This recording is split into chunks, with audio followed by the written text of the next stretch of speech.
We are back with Kimberly Smith-Highland, a humanitarian who helps fight child sex trafficking in Sudan and South Sudan. Thank you so much for joining us again. And we left off, you were just going for the first time into Sudan. Tell me what that experience was like. Oh, it was exhilarating and horrifying all at the same time.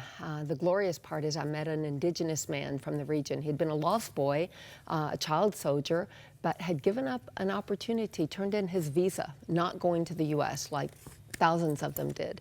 And he decided to stay in his village and help the other orphans like he had been at one point in his life. I found him, and he had 153 starving children around him, and that's where we started working. Long and short story, that's where we started working. Today, we have now 3 locations, starting in the Sahara Desert with no funds, no buildings, no food. These children were sick and starving, but today, that first grade class, because we built year by year, first grade, then second grade, third grade, on up to high school.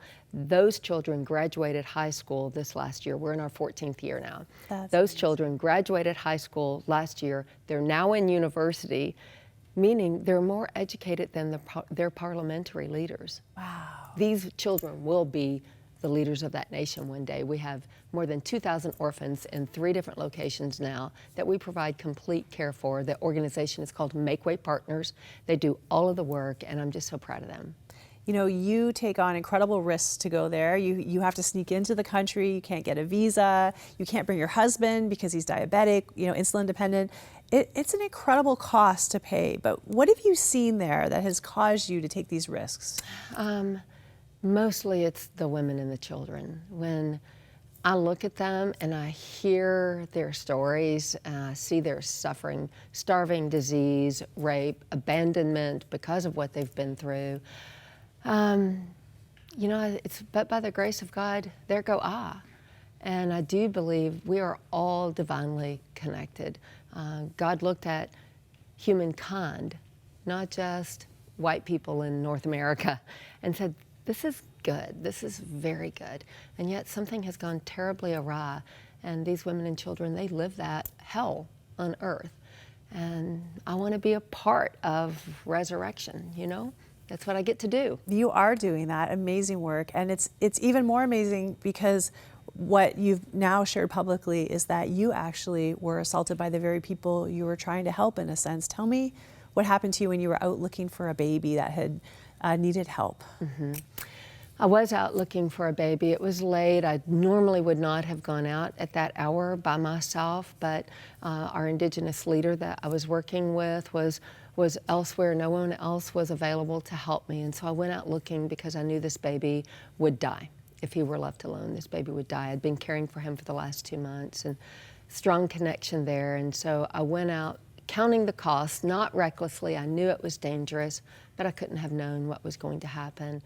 And when I neared the river, which is sort of the border territory at that time, we were right on the cusp of Darfur, and there are a lot of refugees coming back and forth across that border. And a group of Darfuri men did attack me and rape me at that time.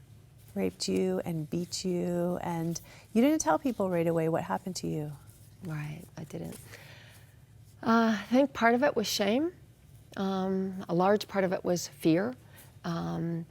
People had told me for years, oh, you're going to get yourself killed over there. You're going to get raped over there. You're going to just end up being, one man told me, I remember, he said, you're going to be the jewel in some Islamic master's crown, you know, things like that. And I think the messages in my head were, see, you're being stupid. You're being naive. See, this, you should have known better. You can't make a difference. Your life doesn't matter. And it took me a long time just to really work through all of that because those tapes were looping in my head. And I had started the whole journey because I knew my life mattered, but the way I was spending my life wasn't making a difference. And there I was, thought I was making a difference, and then all those lies came back in. And it took years to work through that. And it's been more than 10 years now. And I really feel free from those lies. And I know my life makes a difference. And how do you find the courage to go back? You know, I don't call that courage because it's not hard for me to go back. I love those people. And so I go back not because of courage, I go because of love.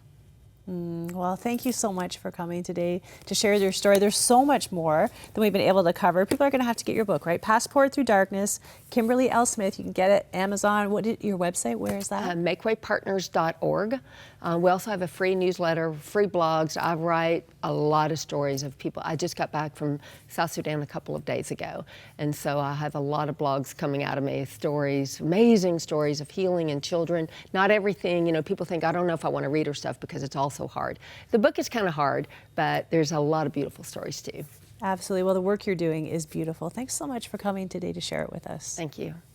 We'll be right back.